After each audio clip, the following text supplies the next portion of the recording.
Hope you are staying safe and healthy. Welcome to the biology classes at Placid.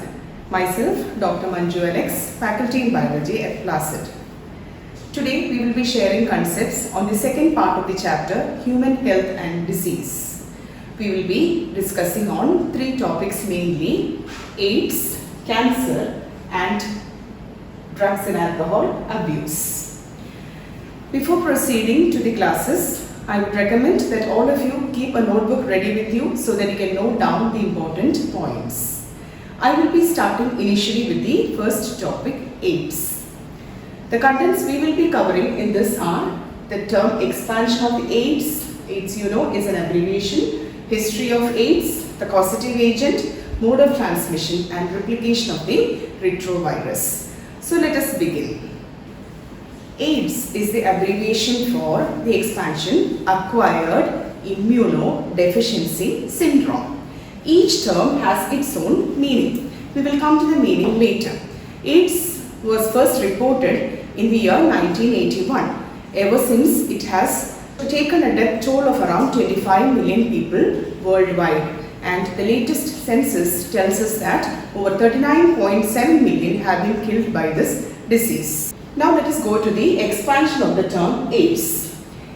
The first term in the AIDS abbreviation, acquired, stands for something which is acquired during one's lifetime. That means it is not inherited. You have learned in lower classes the difference between acquired and inherited.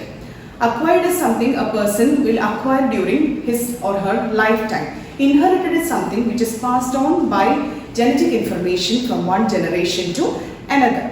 In the case of AIDS, it is something which the person gets either during his lifetime or as a child in the intrauterine period, not by birth or not congenital. So that is the meaning of the term acquired. The second and the third terms, immunodeficiency, means that a person having AIDS is having a compromised immune system, which simply means that he doesn't have sufficient immunity because his immune cells are damaged. So immunodeficiency means having a deficiency in his immune system because AIDS basically attacks the immune system. The last term, syndrome, refers to a group of disorders. Syndrome is a term which is used to refer to a number of symptoms appearing together. As in the case of AIDS, we cannot say there is a particular symptom for AIDS. AIDS has a lot of symptoms. For example, rapid weight loss, fever, chills, then diarrhea, vomiting. Then such a person having deficient immune system will have a lot of infections like pneumonia, cryptococcal infections, all sorts of infections like toxoplasma and so on. For example, a person suffering from AIDS might have the following symptoms: rapid weight loss, recurring fever, profuse night sweats, unexplained tiredness, then swelling of the glands in the armpits, growing, then diarrhea that lasts for more than a week, and such a person will always be susceptible to opportunistic infections. Opportunistic infections means if a person is exposed to some small diseases or some pathogens which may normally not affect a person with a healthy immune system, but a person having AIDS, if he is exposed, will easily fall prey to such diseases. For example, pneumonia. Even a common cold can result in a severe infection in the case of an AIDS patient. That is the meaning of saying opportunistic infections. So a person having AIDS due to the deficiency in the immune system can exhibit a variety of symptoms. That is why this condition is referred to as a syndrome. So I hope you have got the term meanings of each of the expanded version. AIDS, A stands for acquired, I and D stands for immunodeficiency and S stands for syndrome. Each term has its own meaning as explained. Now let us go to the causative agent of AIDS. The causative agent of AIDS is a virus which is called HIV. That is human immunodeficiency virus. You can see an animated picture here. You can see some sucker-like molecules on it using which it attaches to the surface of the cells. HIV was first reported in 1981 at Center for Disease Control in San Francisco. A person named Ken Horn was admitted there with a variety of diseases. He had sarcoma, he also had cryptococcal infections, and pneumonia and a lot of other infections which came as a result of a deficiency in his immune system. Doctors examined him and found that he had a compromised or he had a very weak immune system. Later, some other people who belonged to the homosexual group and heroin addicts were also admitted to the hospital with the same sort of symptoms. So an extensive study was made to find out what caused the deficiency in the immune system in such individuals, and they related it to a virus. You must be comparing the present situation. This is what happened there also. They were also identifying a novel virus then, which was later known as the HIV. When a person has AIDS, you call it only as AIDS in the last stage, or you can say AIDS is the final stage. In the beginning, you say that the person has HIV infection or that person is infected with HIV. When the disease proceeds so that the person has immunodeficiency, only then you will call it as AIDS.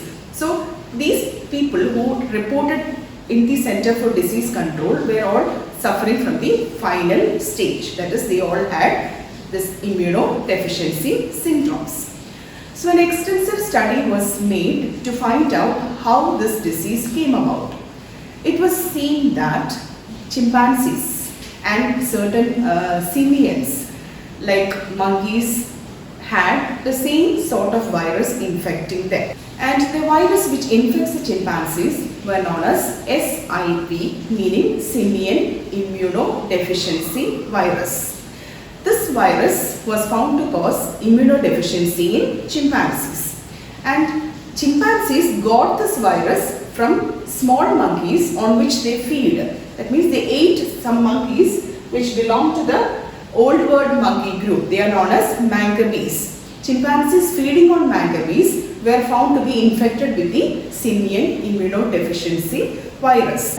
They all had this version which is known as a simian immunodeficiency virus, which mutated to HIV or human immunodeficiency virus.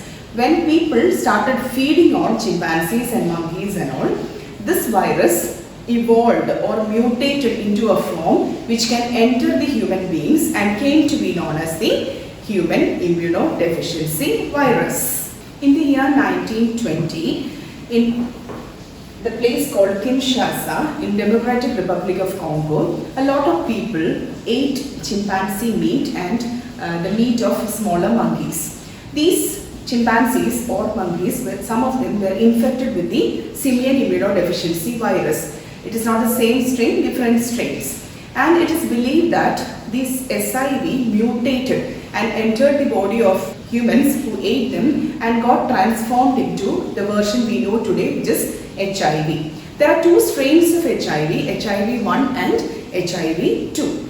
And these two strains are prevalent in the human population now.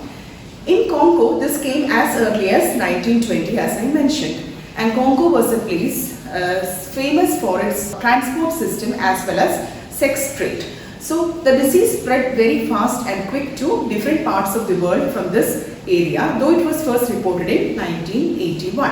Several people had already been affected by then from people who were infected with the HIV from the African countries. In India, the first cases were reported among the sex workers in Chennai in the 1990s.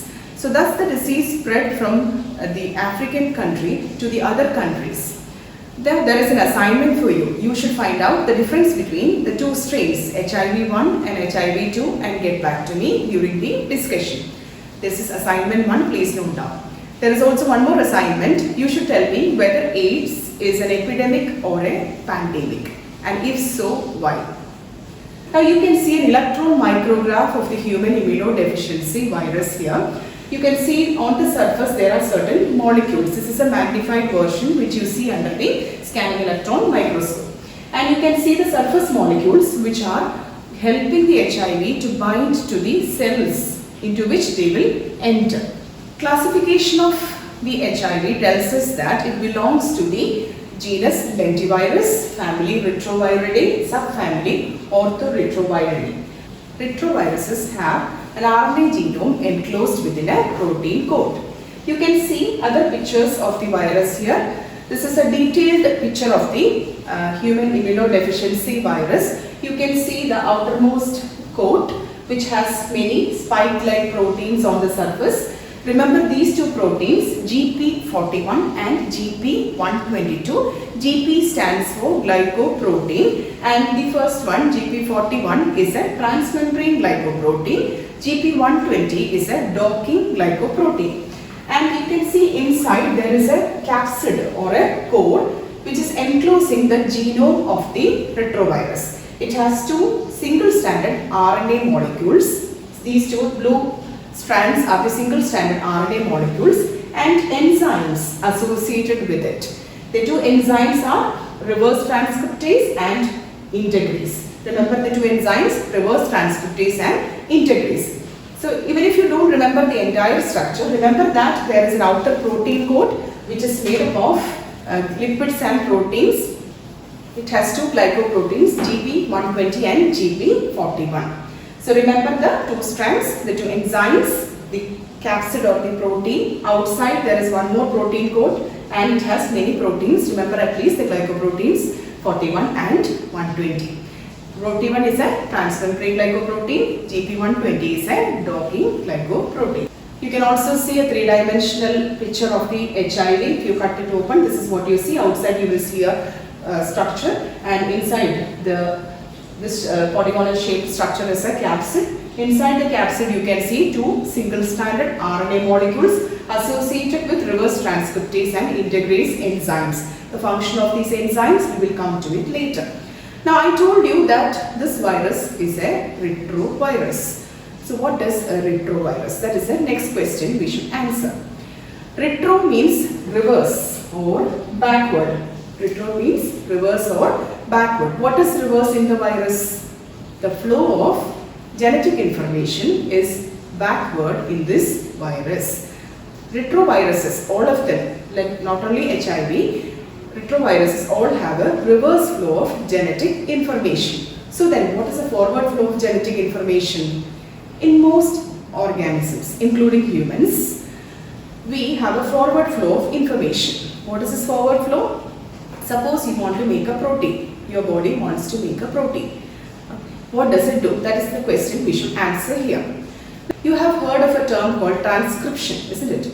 In lower classes, you were writing a lot of transcriptions. What do you do there? You will take a passage from your textbook, then you will write the passage in your notebook using your own handwriting, isn't it? That process is known as transcription. So you are transferring the information from one place to the another in a different form. That is what you are doing in a transcription. Similarly, you have also translated passages. That means, for example, if you are well versed in two languages, say Malayalam and English. If the teacher asks you to translate a passage in English to Malayalam, what will you do? You will read the passage in English, you will understand it, and then you will translate it to Malayalam, so that people who understand only Malayalam will be able to understand the meaning of the passage. Now what we are going to study is how this is applied in living systems.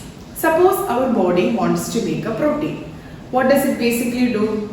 It will go to the nucleus and particularly to the DNA where the information for that protein is stored. So basically you will go to your nucleus and to your DNA. In the DNA at specific regions, the information for the protein will be present as a sequence of bases. But the DNA cannot directly make proteins. It has to undergo subsequent stages. Initially what happens is the information in the DNA is first transferred to the information in RNA. This process in the body is known as transcription. That is, by using a segment of DNA, you will be making the corresponding RNA. So the information flow from DNA to RNA is known as transcription. And using the information in RNA, we will make a protein. That is, the sequence of RNA will be translated to a sequence of amino acids which will make the protein. This process of conversion of information from RNA to protein is known as translation. There is a slight difference in the spelling of translation which we use in English. It is S-A-L-A-T-I-O-N. The translation in this context is T-R-A-N-S-L-A-T-I-O-N. That is one difference you should note.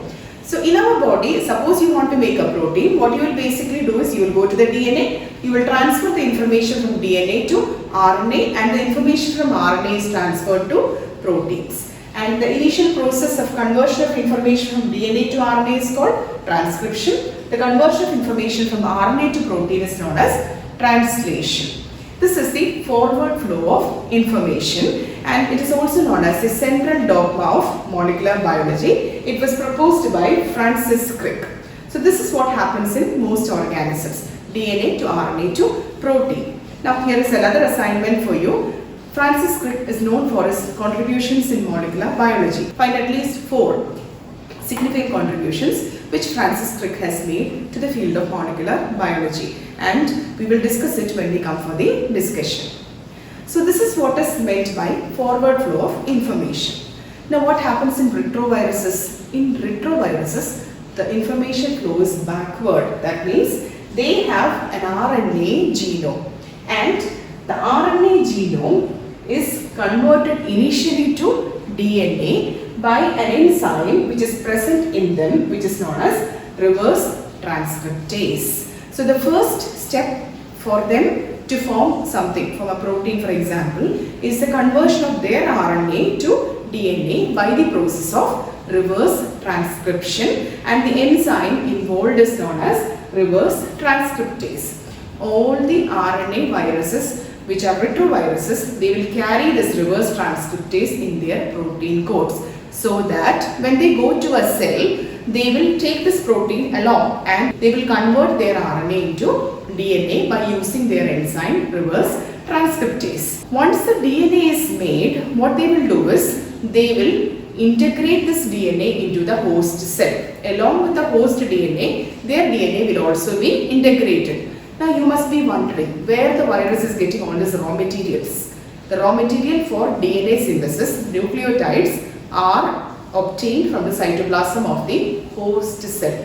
The virus does not have any nucleotide on its own. It will simply have the RNA, and the RNA and the reverse transcriptase will enter the cell. Using the host nucleotides, it will synthesize a DNA corresponding to its RNA. Is that clear? So a retrovirus basically has an RNA genome which it converts it into DNA and integrates it into the host cell. Using the host machinery, it will synthesize its RNA again and its proteins again. So everything which the raw materials for the synthesis will be obtained from the host itself. That is why we basically say viruses are non-living. They can only enter the host cell and replicate. They cannot do it by themselves.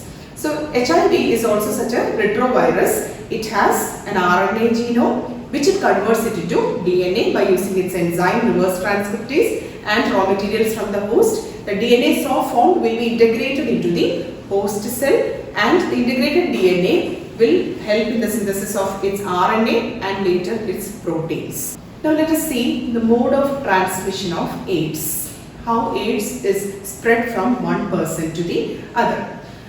AIDS basically spreads through body fluids. Main body fluids are blood, vaginal fluid, semen, oral fluid, anal fluid, and breast milk. You can see these are the main sources. There is a common misconception that AIDS spreads by hugging or mere physical contact, which is not true. If only there is a deep abrasion or if something is injected into your bloodstream, only then AIDS will spread. So the transmission of AIDS takes place by 5 different methods usually. AIDS is an STD. STD means sexually transmitted disease. Sexual promiscuity is one of the main reasons for the spread of AIDS. People having sex with infected persons will get contaminated with the semen or vaginal fluid of the person, and they will get infected with AIDS. Another source of transmission of AIDS is through blood transfusions. From unintentionally, many donors may have the AIDS virus in them. The normal serological test for diagnosis of AIDS will be negative for some people if the AIDS virus has not started showing its symptoms. Such people may test negative for AIDS in common serological tests. Because while you take the blood from a donor, you usually test it for all sorts of diseases, including HIV. But sometimes it happens that the person may be negative. But after giving the blood, the cells in the blood will contain the AIDS virus in a latent or an inactive stage and will reach the recipient. So many such cases have been reported where transfusion of blood has resulted in spread of AIDS to a person unintentionally. Another method of transmission of AIDS is through infected needles. As I mentioned earlier, in the initial stages, AIDS spread quickly among people who were using intravenous drugs. The drug addicts, they will be sharing needles which go deep into their body, and a certain amount of blood contaminated with the AIDS virus will remain in the syringes, which will be passed on to the next person. So one main method by which AIDS spread was by the infected needles from intravenous drug addicts. Another mechanism in which AIDS spreads is through people having multiple sexual partners or homosexuals. Through oral or anal fluids, the AIDS virus will spread rapidly, and people having sex with multiple partners are bound to affect a lot of people in the meanwhile. So in the society, even though we are following strict moral values, sexual promiscuity is one of the main reasons why AIDS has spread among the populations. As I mentioned earlier, in India, AIDS started in Chennai among the sex workers and spread to the people through them. Another method of transmission of AIDS is from mother to child. It is called vertical transmission. Sometimes through the placenta or during intrauterine life, or through labor, through the process of labor, when a certain amount of blood is mixed between the child and the mother, or even during breastfeeding, AIDS can spread. So from mother to child, there can be a vertical transmission of AIDS. So these are the 5 methods by which AIDS will spread. Hence, the susceptible population will include people having multiple sexual partners, intravenous drug abusers, children born to HIV-infected mothers, and people requiring repeated blood transfusions. Now here is a list of people who might require blood transfusions more frequently than the others. People having anemia, sickle cell disease, bleeding disorders such as hemophilia, thalassemia, cancer, and injuries like burns or accidents, and kidney disease. Now let us have a quick recap of what we studied. We studied only little things. First one was we studied the expansion of the abbreviation AIDS, that is acquired immunodeficiency syndrome, meaning of each term in the abbreviation. We studied the history of AIDS, causative agent, how it came to spread in the human population. We also studied about the mode of transmission of the AIDS virus, and I hope you have followed all this very well and you have heard the assignments which I have given you. Let us get back to the assignments during the discussion period, and till then, have a nice day and take care.